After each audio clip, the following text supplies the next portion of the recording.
Hi, quick teardown video time. It's the PodMic USB made in Australia, not Austria, that has unfortunately failed. And I've done a video on that, link it in if you haven't seen it, and it's sounding really funny. So this is my Rode NT1 that I'm talking into now, and we'll switch over to the PodMic USB. It'll be a similar distance away, and I'll try and level it out to be the same level, but here we go. Alright, so I'm now talking into the PodMic USB, and this does not sound like this mic sounds like. So, I thought I'd crack this thing open. Now, unfortunately, not trivial to get this thing open. Well, it might be, if I can get that out. Looks like we have some sort of like tri-pin security thing here. What is that, like a 2 millimeters or barely a millimeter and a half, something like that? Anyway, all of my security bit sets, they don't have the tri-wing ones. They've only got like the dual, so I've got nothing like that, but I thought I could bodge it with, ta-da, a couple of pins from my watch making set. So let's get these in. I've only got 2 of them, but let's see if I can get those in there like that, and maybe... Hello? She's coming. She's coming. Yep, that's what she said. There you go. So I assume... That was easy, wasn't it? I assume that there is some sort of grub screw under here, or maybe this thing is the grub screw that holds in the back, which should hopefully just slide off. So I should just be able to screw that out by hand now. Yep, that's going to be the grub screw. Yeah, look at that. That is... Oh, wow. Oh, wow. I did not expect a spring on the end of that. What the?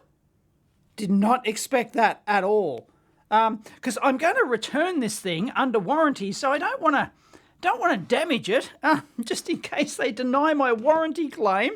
I guess I can always show them the video. That was totally not what I expected. I expected just a bit of metal to go down and maybe into a little hole in the back of this insert, which then just kept it in place from moving and being pulled out. But nope. Some weird-ass bloody spring thing. What the heck? Anyway, let's see if I can get this out now. No, that is not easily coming out. It's not just going to slide out.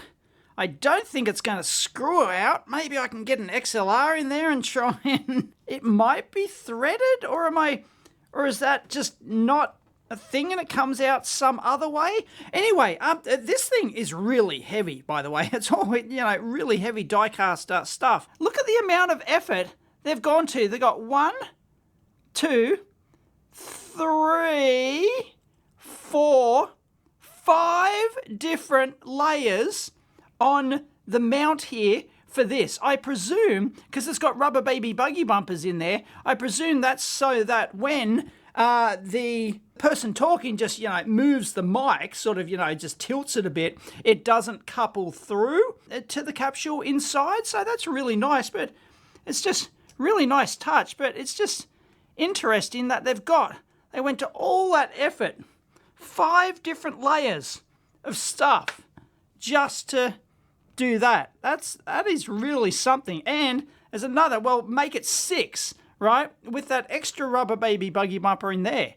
That's just amazing. So I wonder if because this is not round. This has got flat parts on it. So it looks like we can maybe lever that out over there and then, I don't know, get it out somehow. But damn, it's built like a brick dunny. Well, I can tell you that ain't budging at all. That is not budging. So what the heck? This thing is just crazy built. It's unbelievable. I got that thing. It has the mysterious spring in it.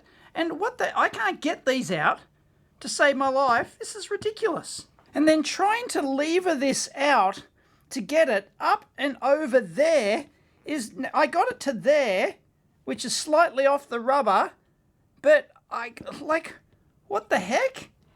Oh, this thing's ridiculous. As for sticking an XLR in there and trying to rotate it.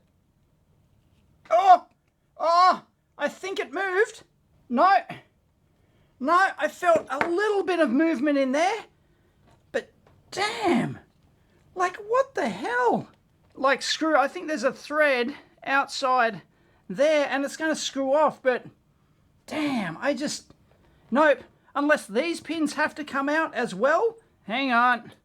I discovered that that ring just comes off there like that. Okay. All right. So, yeah, no worries. All right, I can get that off. So now, it's easy for me to get that off. Ta-da! Wow, look at that. I wasn't able to get it off before. I don't think I'm going to be able to get it off now. Oh, no. There we go. Don't know why I couldn't do it before. That does actually screw out. Oh, God. Okay. All right. It does screw out. All right. Surely, once I get... Ooh, yeah, that's got to be making contact, stopping this whole thing coming out. No, going to have to get a spanner on that and get some more leverage. Yeah, that one came out. This one won't. Is that... Yeah, it's got some Loctite. They've Loctited that bastard. Look at it. And those rubber rings are actually 2 rings. There's a metal ring and a rubber ring. So I count 1, 2, 3, 4, 5, 6, 7. 7 layers each side just for that. Ho ho! Somebody had fun. Holy Toledo! Somebody had fun. It's time for the AVE Widlerizer. Look at this. Made with Canadian maple. Nope. No. I think this piddly little spanner's going to break first. Yeah, I don't think we have any chance here. No. That's too piss weak. Nah, I'm going to have to get a larger shifter onto it. Oh, did we get it? I think we might have got it. I think the vice grips did it. Bastard. Ah, the Loctite on this is just ridiculous. I don't like my chances of getting that back in for my warranty. There you go. Oh, look at that. There it is. That thing, oh, what happened there? Oops.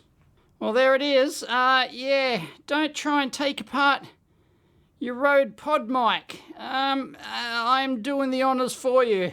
All right, let's see if this capsule, like this whole center thing, can pull or rotate out now. Not sure if you can see that, but look at all the metal shards, like left over from that. Ugh, it's terrible, Muriel. Wow, I got it. Look at this. I was trying to like unscrew. It looks like it did just like pull out. There was no thread on there. That was a furphy. Now I can't get my XLR. Oh, hang on. Can I? Yes, I can. Hopefully, no. Didn't really do any major damage. Don't try and tear down your PodMic USB. Rode clearly do not want you to do it. So I'm going to take some high-res photos available on EEVblog.com. As always, wow, geez, this thing weighs a ton. Look at the size of this. Unbelievable. Look at the size of that stock in there. That's incredible. Like, this is not feel-o-vision. This thing, just this, I'm going to weigh it. Just that alone. What does it weigh? 536 grams. Half a kilo.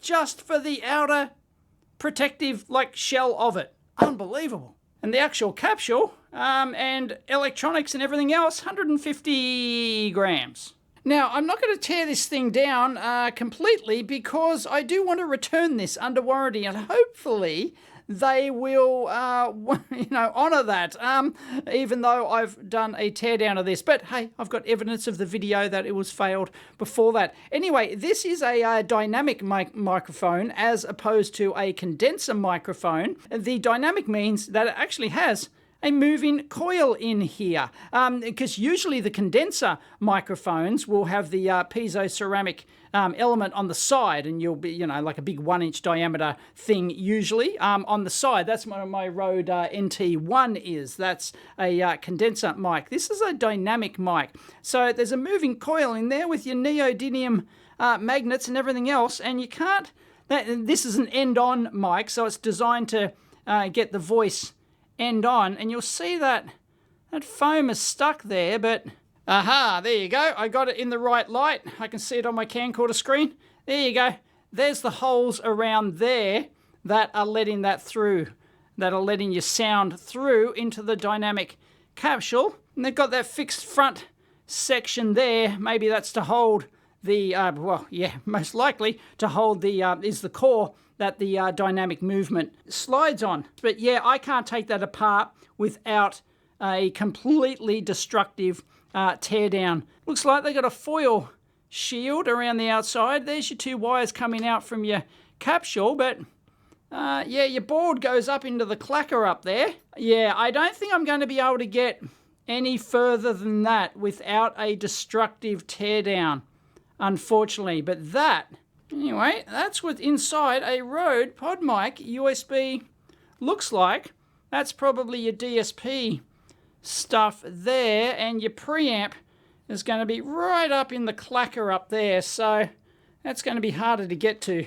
There you go. I'll do my best to focus up in there, manual focus. When we're 4K, we might be able to make out some part numbers. Nah, that's probably the best I can do. I assume the circuitry doesn't go any further than that. And I can't see that on the camcorder screen, but anyway, there you have it. You got a programming header up there. So it sounds like a bandwidth problem on this thing, almost. So there could, a decent guess is that the dynamic element in there could be dodgy. It might not be anything wrong with the electronics. I don't know, maybe you can give it a good shake and you'll fix it or something. But yeah, quite possibly the dynamic capsule in there could have, like, you know, seized up, like it's not getting the, you know, the bandwidth that it should be or whatever. But anyway, that is a quick and dirty teardown. The Rode PodMic USB. Don't know what's on the bottom. Yeah, to get all the rest of this, what is that? I don't. What? 5.2. What does that mean? Is that stuck there or does that lever out? I don't know. So what the heck is that spring thing doing? Well, it comes down into here like this, and I don't know, like presses in there? What? Why? What the heck is under there? I don't get it. I don't think anyone's torn down one of these things before because they're so bloody hard. Anyway, Rode definitely do not want you getting inside your PodMic USB. So odds of, you know, like being able to service this thing yourself, not terrific. But there you go. Hope you enjoyed that. I'm going to put it back together. I'm going to send it back to Rode, and hopefully they will send me a replacement. It's got a 5-year warranty on this thing, and I'll let you know. Keep you updated. Anyway, if you liked that video, give it a big thumbs up. As always, discuss down below. Catch you next time.